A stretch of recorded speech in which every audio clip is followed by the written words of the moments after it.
Mister beast আমাকে মূলত message দিয়েছে, সে চায় আমি যাতে তার সাথে একটা কোলাবোরেশন করি। এসব কি অলক্ষণে কথা বলছো তুমি? আরে অলক্ষণে কথা কেন বলবে, সত্যি সত্যি মিস্টার বেস্ট তাকে নাকি বলতে তার সাথে কোলাবোরেশন করবে। অবাক হওয়ার কিছু নেই, দেশের টপ ইউটিউবার তো তার সাথে মিস্টার বেস্ট কোলাবোরেশন করতেই পারে। এখন মিস্টার বেস্ট তো আর জানে না সে যে আসলে বাথরুম ব্লগ করে বেড়ায়। তোমাদের বাসায় এরকম ছোট ছোট খুপড়ির মতো টয়লেট, তোমরা কি ভিডিও বানাবা? এটা দেখার পর দেশে যত হেটার্স আছে সবাই তাদেরকে নিয়ে এমন হাসাহাসি করতো।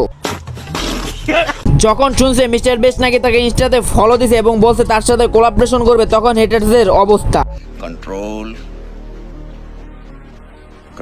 উদয়। যতই কন্ট্রোল করে থাকি না কেন, যখন দেখি বিশ্বের 1 নাম্বার ইউটিউবার আমাদের দেশের এমন একজন ইউটিউবারের সাথে কোলাবোরেশন করতে চেয়েছে যাই কিনা বাংলাদেশের 10 বছরের নিচের প্লাবিনই বেশি চিনে। এখনো যারা আমাদের চ্যানেলটি সাবস্ক্রাইব করেন তাতে সাবস্ক্রাইব করে দেন, কারণ গাইস দেখেন আপনাদের জন্য কত বেশি কষ্ট করতেছি। আপনারা যদি আমাদের একটু উৎসাহ দেন তাহলে আমরা আপনাদের জন্য আরো অনেক বেশি কষ্ট করব। দেখেন ভাই, উনি অনেক কষ্ট করে ভিডিও তৈরি করে, তারপরে যে মানুষ কেন ওনাকে নিয়ে এত হাসাহাসি করে আমি সেটাই বুঝি না।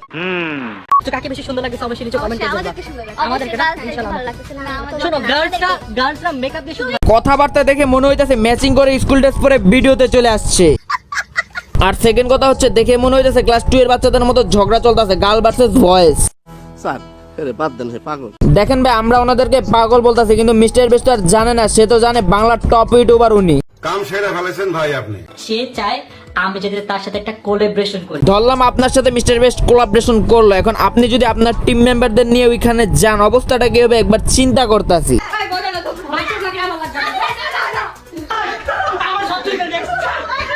এটা দেখার পর মিস্টার বিস্টের অবস্থা। मुझे माफ कर दिया आप लोग सारे, मुझे छुट्टी दे दे, मैं इस दुनिया से छुट्टी चाहता हूँ। মিস্টার বেস্ট অনেক চ্যালেঞ্জ ভিডিও করে, হয়তো বিশ্বের টপ ইউটিউবারদের নিয়ে চ্যালেঞ্জ ভিডিও করবে, তাই হয়তো আমাদের দেশের টপ ইউটিউবারকে নিতে চাইতেছে। তবে এখন চিন্তার বিষয়, মিস্টার বেস্ট যদি এদের ভিডিওগুলো দেখতো তাহলে আমার মনে হয় না এদেরকে ইনভাইট করতো।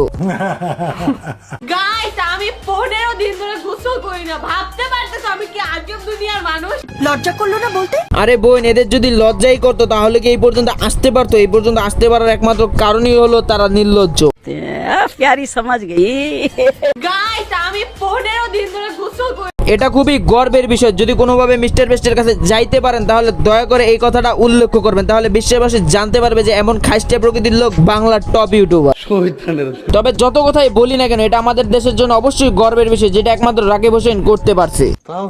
দেশের একমাত্র ইন্ডিভিজুয়াল ইউটিউবার যে সর্বপ্রথম ডায়মন্ড প্লে বাটন অর্জন করছে, সেই সাথে বিশ্বের 1 নাম্বার ইউটিউবারের সাথে কোলাবোরেশন করবে, সত্যি এটা বাংলাদেশের জন্য খুবই গর্বের। সঠিক বলেছেন, আপনার বুদ্ধি ভালো। যাই হোক গাইস, আজকের ভিডিও এখানে শেষ, দেখা হচ্ছে নেক্সট কোনো ভিডিও, ততক্ষণ পর্যন্ত still then stay safe, take care, bye by.